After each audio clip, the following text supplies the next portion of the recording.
Hi, my name is Charles Dawson, and I'll be presenting our paper on robust planning from signal temporal logic specifications on behalf of myself and my advisor, Professor Fan. This work is sponsored by the NSF GRFP, the MIT IBM Watson AI Research Lab, and DSTA Singapore. So our work is motivated by the high-level question of how can we make robot programming better? In an ideal world, we'd be able to give the robot a high-level specification of the task that we want it to do, and the robot would be able to formulate a plan automatically and go off and do it. However, in the real world, things are never that simple. We often instead need to give our specification to an engineer who comes up with a specific list of tasks that the robot needs to perform, and then we can go off and execute it.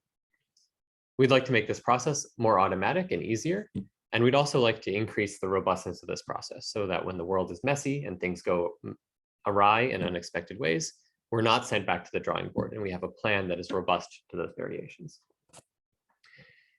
If we're going to talk about programming robots from some high-level specification, we need to start by talking about how we're going to specify those tasks. We're partial to signal temporal logic in this paper, and I'll explain why through the use of a motivating example.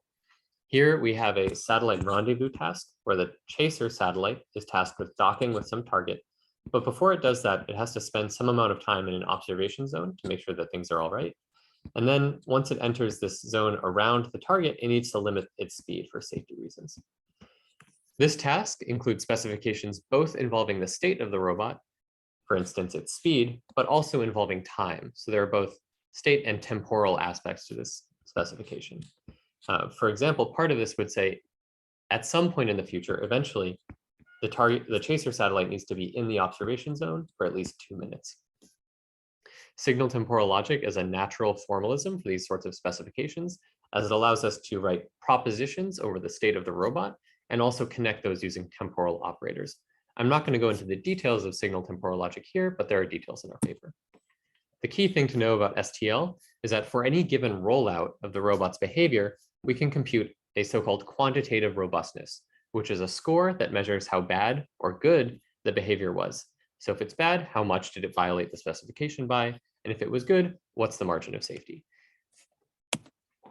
There's been a lot of previous work on planning from signal temporal logic specifications, and we're definitely building on that tradition. These previous works fall into 3 rough categories. First, we have abstraction-based methods, which usually plan on some discretization of the state space. This gives us good theoretical guarantees, but a strong cursive dimensionality due to the discretization. The second group of methods uses mixed integer linear programming, where you linearize the dynamics and encode your STL specification as mixed integer constraints. These techniques are also sound if your dynamics are indeed linear, and they're also complete, but they have poor scalability because the size of this optimization problem grows exponentially with the planning horizon and the complexity of your specification.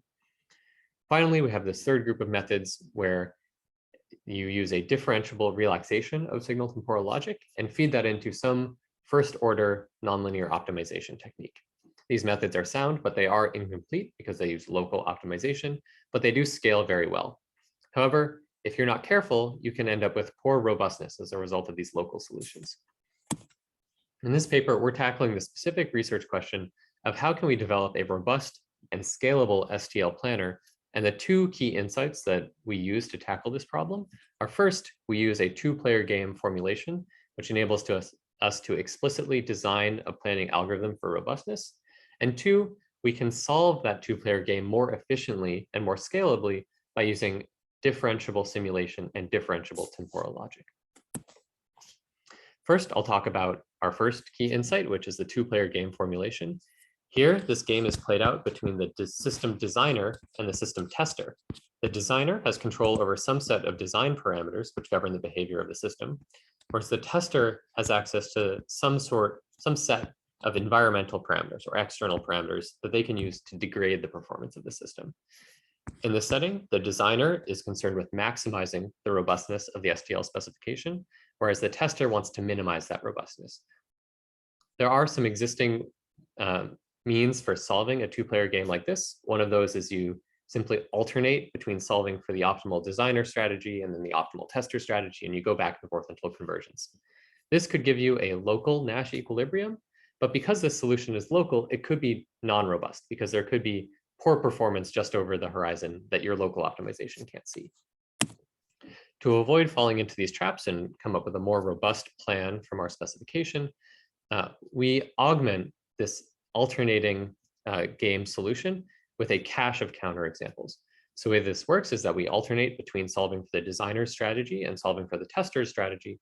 But every time the tester comes up with a new way to degrade the performance of our system, we cache that in a list of counterexamples, and then the designer needs to optimize not only with respect to the most recent tester strategy, but with respect to all of the counterexamples that they've observed in the past.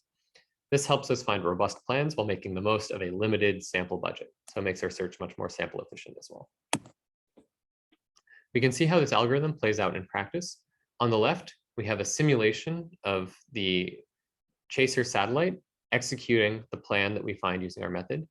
We see that it swoops around the target before passing through the observation zone, and then obeys the speed limit as it enters this final approach to the target. We can also compare our method quantitatively with a number of previously published methods. Specifically, we compare against a mixed integer programming technique. This technique was performed very poorly on this problem due to the size of the problem and a long planning horizon. It was not able to solve most of our examples within 1,000 seconds. We also compare with vanilla nonlinear optimization, both without domain randomization and with some randomly sampled domain randomization. We find that we can get moderate robustness, but at the cost of high planning times when we scale to a large number of domain randomization examples. In contrast, our method achieves excellent robustness. There are only 3 out of 50 trials where it fails, and it achieves running time comparable with methods that use even fewer domain randomization examples. And we find that by increasing the quality of our counterexamples, so increasing the quality rather than the quantity of examples we consider, we can achieve much better performance. This concludes our talk, but I'm happy to take questions. An open source implementation of our planner is available at this QR code, and please come up to me at the poster session. I'm happy to have a conversation. Thank you.